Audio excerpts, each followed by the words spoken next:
A graça e a paz do nosso Senhor Jesus Cristo esteja sobre você. É um prazer estar aqui, trazendo um breve resumo da primeira carta aos Coríntios.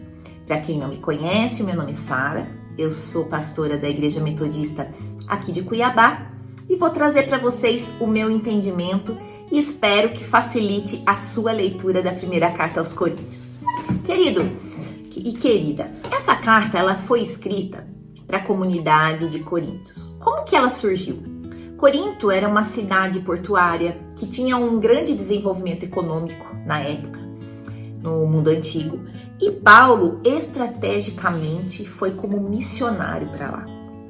Paulo falava de Jesus, conhecia pessoas e contava os relatos de Jesus, o que Jesus tinha feito, na vida dele, e as pessoas foram se entregando a Jesus. Foram se achegando a Jesus, formando lá uma comunidade cristã. Depois disso, Paulo seguiu viagem para plantar outras igrejas em outros lugares. E quando Paulo estava em Éfeso, ele recebeu notícia, relatos de que a igreja de Corinto estava passando por vários tipos de problemas. E aí Paulo escreve essa primeira carta aos Coríntios. Então, em primeiro lugar, Paulo descreve o problema, para você entender melhor. E em segundo, ele responde o problema usando o Evangelho e as boas novas de Jesus. Ele mostra, através dessa carta, que as pessoas ali não estão vivendo o que dizem acreditar. E a essência dessa carta é ensinar como viver as coisas da vida, as coisas do cotidiano, através do Evangelho. E como que Paulo faz isso? Eu dividi em capítulos aqui para facilitar para você o seu entendimento e a sua leitura. Vamos lá. Do capítulo 1 ao capítulo 4, Paulo fala sobre as divisões na igreja. O que estava acontecendo ali? Depois que Paulo foi embora, vieram outros mestres, Apolo e Pedro. E as pessoas começaram a seguir o líder e gostar de um só líder e falava mal dos outros líderes. E aí Paulo responde afiadamente para os irmãos dizendo o quê? Que a igreja não é um concurso de popularidade de líder, que a igreja é uma comunidade centrada em Jesus, que os líderes e os mestres são simplesmente servos de Jesus, Ele diz, inclusive, vocês até podem preferir um líder a outro, mas nunca falar mal e se dividirem. Tomando um tererezinho aí. Por quê? Porque o centro da igreja é Jesus e as boas novas de quem ele é e o que ele faz.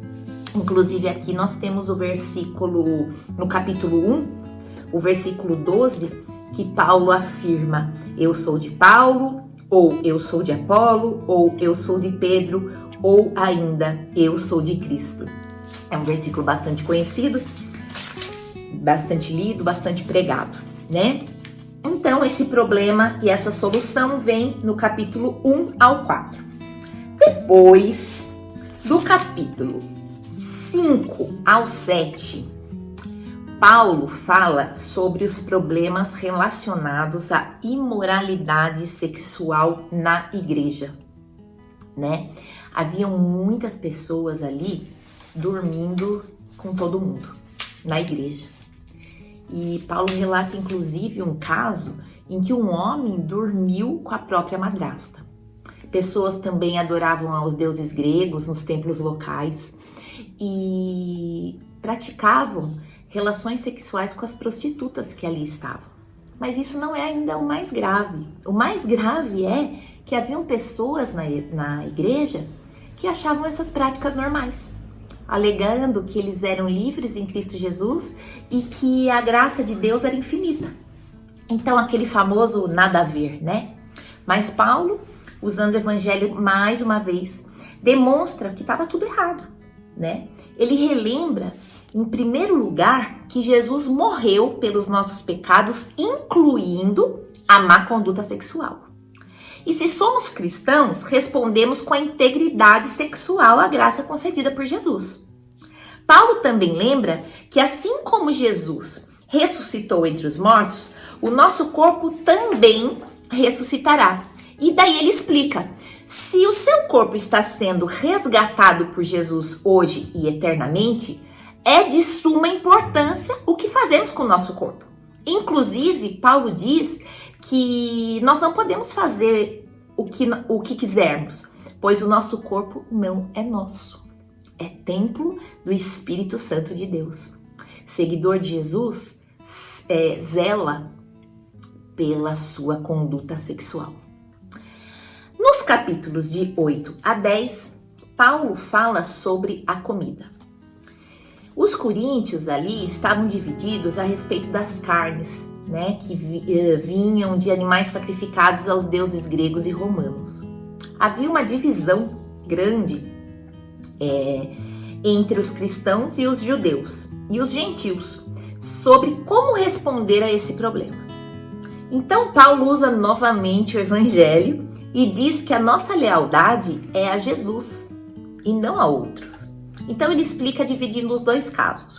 O primeiro caso: se a carne for dedicada a outro Deus e há pessoas observando o que você faz, elas podem concluir que os cristãos adoram a Jesus e a outros deuses também. Então, Paulo orienta a não comer a carne nesse caso. Afinal, somos leais a Jesus e amamos essas pessoas, não sendo motivo de tropeço para nenhuma delas. E o segundo caso, Paulo fala da seguinte maneira: se nós acreditamos que Deus é o Criador de todas as coisas, incluindo o animal sacrificado, nós também acreditamos que os ídolos do templo são pedaços de madeira ou de pedra. Se não houver ninguém que possa interpretar mal as nossas ações e você estiver com fome, você pode comer. E como novos seres em Cristo, somos livres para seguir a nossa consciência no momento ali, né? No decorrer, se você estiver vivendo o caso 1, é uma conduta. Se você estiver vivendo o caso 2, outra conduta. E por que um caso tem problema e o outro não tem? Paulo fala que o princípio básico é o amor. O amor nega-se a si mesmo e procura o bem-estar dos outros. O amor de Deus é o centro do evangelho. Então Paulo diz que assim como Jesus fez sacrifício por nós, nós devemos fazer também sacrifício pelas outras pessoas. Amém? Queridos, dos capítulos 11 ao 14, problemas nos encontros semanais de adoração. Havia algumas pessoas que estavam vivendo experiências espirituais poderosas ali, né? Oravam alto, oravam em línguas estranhas, em línguas desconhecidas. E alguns compartilhavam ensinamentos de Deus e daí eram interrompidos por outros que também queriam compartilhar, e isso virava um caos na igreja de Coríntios. Muitos estavam se distraindo, se desviando, inclusive os visitantes da igreja. Então Paulo ajuda os coríntios mais uma vez a pensarem no propósito desse encontro e ajuda-os a encontrarem comportamentos adequados. Ele diz que nesses encontros, o Espírito Santo trabalha através de todos de uma maneira unificada. E ele faz aquela metáfora, aquela comparação com o corpo humano e com a igreja, né? Um todo com partes diferentes. E cada parte é única e importante. E Paulo também, nesses capítulos, nomeia as várias ações do Espírito Santo através das diferentes pessoas.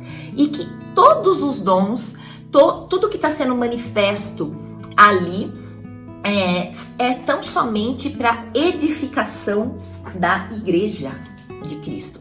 E Paulo conclui que o maior valor desses encontros deve ser o quê? Mais uma vez, o amor de Deus. O amor obriga cada pessoa a servir e procurar o bem-estar do outro. E alguns achavam que o objetivo desses encontros era ter experiências espirituais intensas. né? Ou chance de falar o que vinha na mente deles. Mas Paulo deixa bem claro que ele era o fã número 1 de experiências espirituais. Mas se isso assusta ou distrai pessoas, ele deve parar. Porque estou amando mais a mim do que a outros.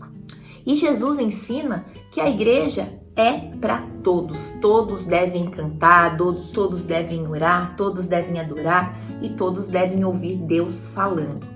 E por fim, Paulo fala sobre o problema da ressurreição e da esperança futura dos seguidores. Uns achavam, pasmem queridos, uns achavam a ideia da ressurreição sem importância. E Paulo reage explicando que a ressurreição ela é essencial ao Evangelho. Que nós acreditamos na ressurreição porque tivemos centenas de testemunhas oculares, ou seja, pessoas viram Jesus vivo em carne e osso depois de sacrificado, depois de executado, depois de sepultado, né, pelos romanos. Então, se Jesus ressuscitou, se Jesus não ressuscitou, a sua morte não teve sentido nenhum e nós estamos todos condenados e mortos no nosso pecado, né? Nós podemos deixar de ser cristãos se ele não ressuscitou. E Paulo detalha como a ressurreição foi a vitória de Jesus sobre a morte e sobre o mal e sobre o nosso pecado, que é a nossa fonte de vida no presente, e a ressurreição é a promessa de esperança futura para todos. A ressurreição de Jesus é a razão para a nossa união nas igrejas. A ressurreição de Jesus é a razão de mantermos a nossa integridade sexual. A ressurreição é a fonte de poder para amarmos o próximo mais que a nós mesmos. E a nossa esperança de vida eterna é através da ressurreição de Jesus. E Paulo finaliza dizendo que o Evangelho não é somente um conselho moral ou uma receita para vivermos uma espiritualidade particular. Paulo fala que o Evangelho é um anúncio sobre Jesus. É uma realidade totalmente nova, né? E então, meus queridos, é sobre isso que se trata a primeira carta aos Coríntios. A capacidade de enxergarmos cada parte da nossa vida através do Evangelho. Espero que tenham gostado, espero que tenham entendido e que Deus abençoe a sua leitura.